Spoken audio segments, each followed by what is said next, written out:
In Peru, 500,000 women make a living as domestic workers, and most of them lack basic labor rights. Studies show they're frequently underpaid and sometimes mistreated, but now some of them are standing up for their rights. Collyns reports.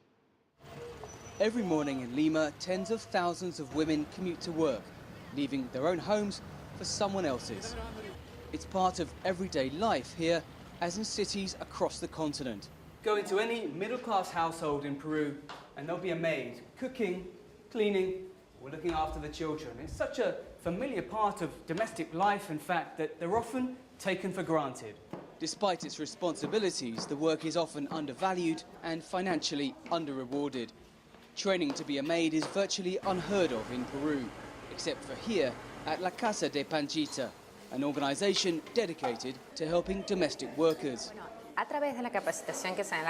Through training, the women learn that their work is like any other.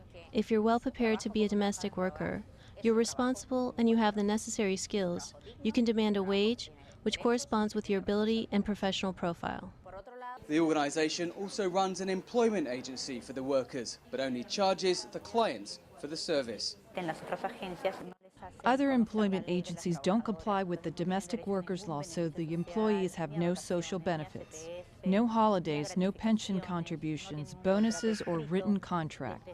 On top of this, they deduct 25 to 90% of their wages. Statistics show that around 85% of the 500,000+ women who do this work earn less than Peru's minimum wage of $268 a month.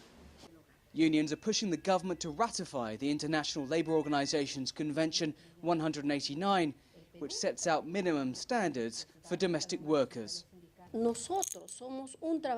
This is a job just like any other. Some have been given the idea that what they do is help. It's not. They should be given their full pay and their rights, but that's only happening in 20% of the cases. Ratifying an international treaty may not change cultural attitudes, but economic shifts may force Peruvians to value more the people who clean their homes and care for their children. As poverty drops and the economy grows, less young people are willing to do this work. With a lower supply but a growing demand from the expanding middle class, domestic workers are finding their services are worth more. Collyns, CCTV, Lima.